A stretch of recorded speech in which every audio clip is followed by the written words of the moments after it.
नमस्कार दोस्तों, आप सब लोग कैसे हैं। आप सबके लिए हिंदी साहित्य परिचय क्लास में आज हम शुरू करेंगे छायावाद। आज से छायावाद की क्लास शुरू हो रही है। दोस्तों, पिछले क्लास में आपने भारतीय युग और द्विवेदी युग के बारे में पढ़ा था। दोस्तों, छायावाद की समय सीमा 1918 से 1936 ईस्वी तक मानी जाती है। कब से कब तक? 1918 से 1936 ईस्वी तक मानी जाती है। दोस्तों, हिंदी में सर्वप्रथम पंडित मुकुटधर पांडे ने जबलपुर से प्रकाशित पत्रिका 1920 में हिंदी में छायावाद शीर्षक से 4 किस्तों में एक लेख प्रकाशित कराया। छायावाद शब्द का प्रथम प्रयोगकर्ता मुकुटधर पांडे को माना जाता है। छायावाद के कवि चतुष्ट यानी 4 कवियों का समूह कौन कौन से हैं? जयशंकर प्रसाद, सुमित्रानंद पंत, सूर्यकांत त्रिपाठी निराला और महादेवी वर्मा। छायावाद के बृहत्तई में आते हैं जयशंकर प्रसाद, सुमित्रानंदन पंत और सूर्यकांत त्रिपाठी निराला। दोस्तों, छायावादी कवि जयशंकर प्रसाद, इनकी समय सीमा 1889 से 1937 तक। रचनाएं दोस्तों देखते हैं तो रचनाएं हैं उर्वशी 1909 में लिखी थी। कानन कुसुम, प्रेम पथिक, चित्राधार, झरना, आंसू, लहर, कामायनी और वन मिलन। दोस्तों, जयशंकर प्रसाद की प्रथम छायावादी कविता प्रथम प्रभात सन 1918 में प्रकाशित हुई, जो झरना में संकलित है। दोस्तों, अगला प्रश्न है, इनकी प्रथम पुस्तक का रचना उर्वशी चंपू काव्य है। खड़ी बोली में प्रथम काव्य संग्रह कानन कुसुम है। इनके द्वारा रचित झरना को छायावाद की प्रथम रचना स्वीकार किया जाता है। कामायनी के 15 सर्ग हैं। अंगी रस है, इनका रस जो है प्रमुख रस है, शांत रस है। दर्शन है आनंदवाद। दोस्तों, इनके 15 सर्ग कौन कौन से हैं? चिंता, आशा, श्रद्धा, काम, वासना, लज्जा, कर्म, ईर्ष्या, इड़ा, स्वप्न, संघर्ष, निर्वेद, दर्शन, रहस्य, आनंद। दोस्तों, प्रारंभिक सर्ग है चिंता और 15वां सर्ग है आनंद। दोस्तों, प्रतीक है मनु, प्रतीक है मन के, हृदय के प्रतीक है श्रद्धा, बुद्धि के प्रतीक है इड़ा और मानव है कुमार।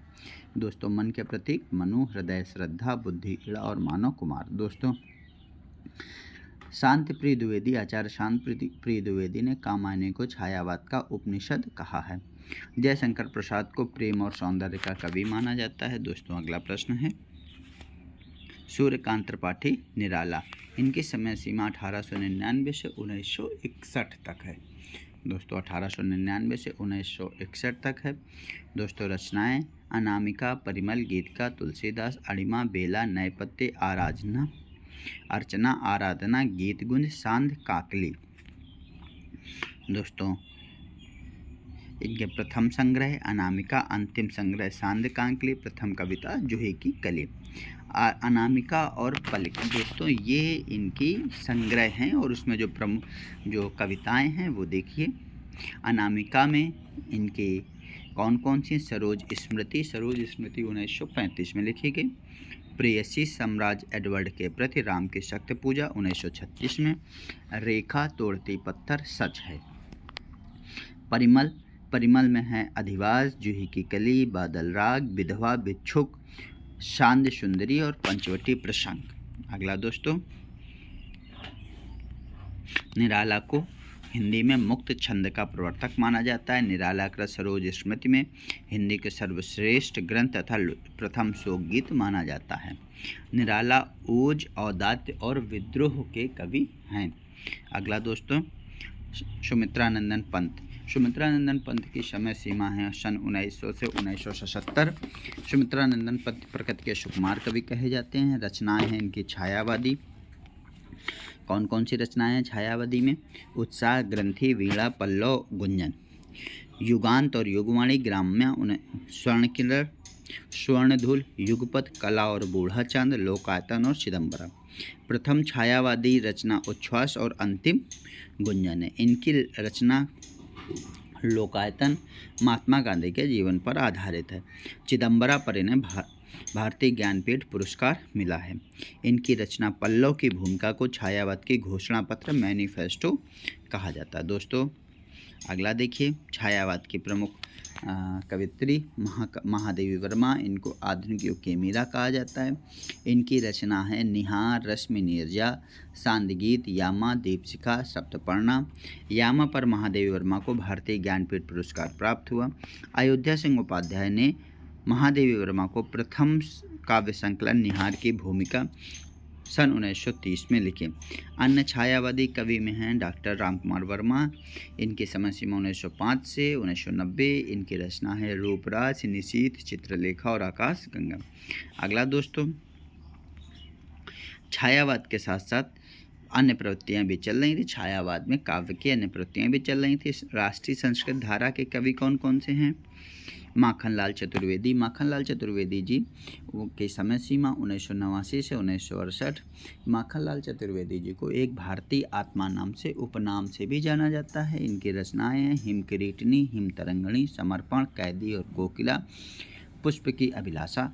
सियाराम शरण गुप्त, इनकी रचनाएं हैं 1995 में से 1963 इनके समय सीमा है। गुप्त जी की सियाराम शरण गुप्त मैथिली शरण गुप्त के बड़े भाई थे। इन्होंने लिखा है मौर्य विजय, अनाथ, विषाद, आत्मोत्सर्ग, बापू, उन्मुक्त। इनकी प्रथम कविता है इंदु। बाल कृष्ण शर्मा नवीन, इनकी रचनाएं कौन कौन सी हैं?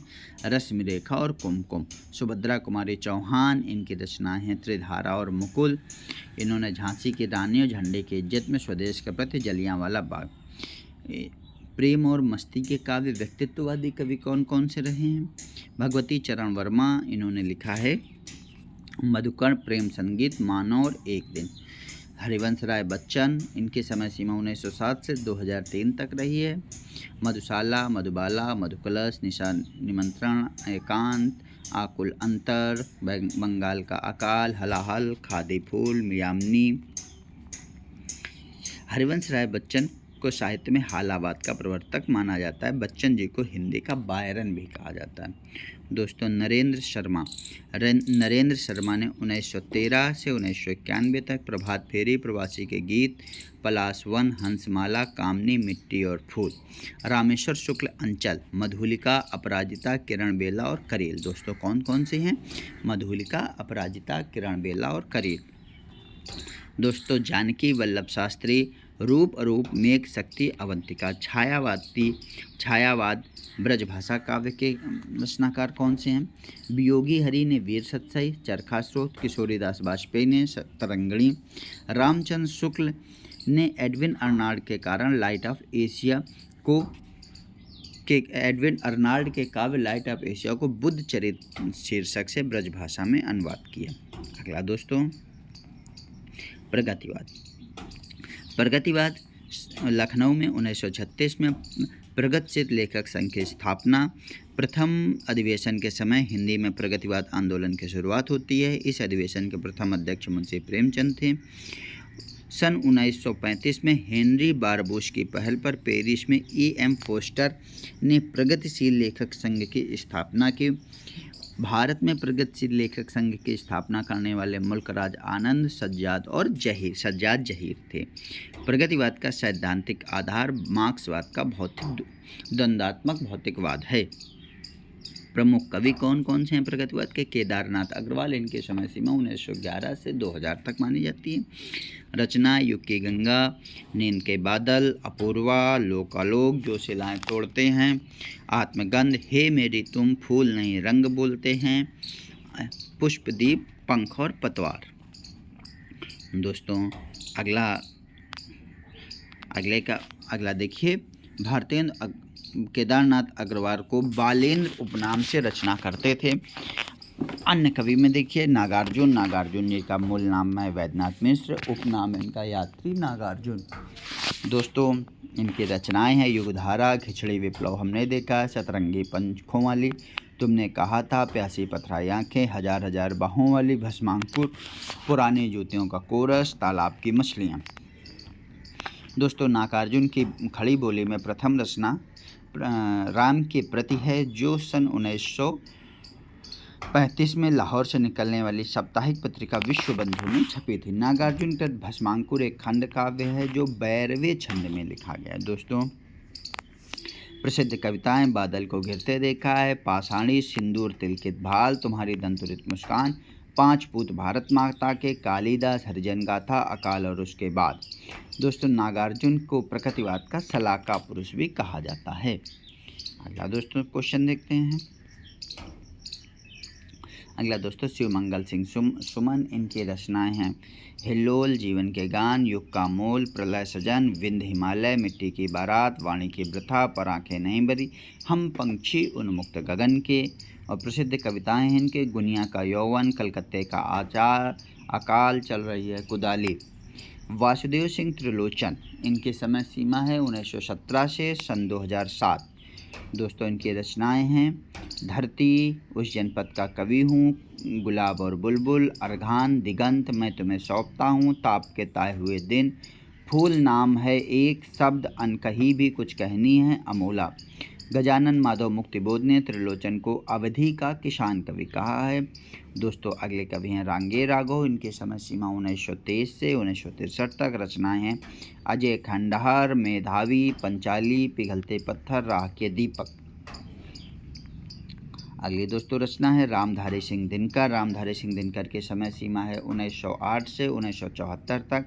रामधारी सिंह दिनकर के काव्य में राष्ट्रीय सांस्कृतिक चेतना और प्रगतिवादी चेतना दोनों विद्यमान हैं। रामधारी दिनकर जी को समय सूर्य और अधैर्य का कवि भी कहा जाता है। दोस्तों इनकी रचनाएं हैं रेणुका, दिल्ली, हुंकार, रसवंती, परशुराम की प्रतीक्षा, द्वंद्व गीत, आत्मा की आंखें, कुरुक्षेत्र दिनकर जी का प्रबंध काव्य, रश्मिरथी खंड काव्य है, नील कुसुम, इतिहास के आंसू। दोस्तों दिनकर जी के उर्वशी महाकाव्य को 1972 में ज्ञानपीठ पुरस्कार प्रदान किया गया है और उर्वशी को गीत नाट्य भी माना जाता है। दोस्तों आप सबको बहुत बहुत धन्यवाद। वीडियो देखने के लिए आप सबका हार्दिक आभार, अभिनंदन। दोस्तों आज के वीडियो में आपने छायावाद और प्रगतिवाद दोनों समाप्त किए। नमस्कार, आपका दिन शुभ हो।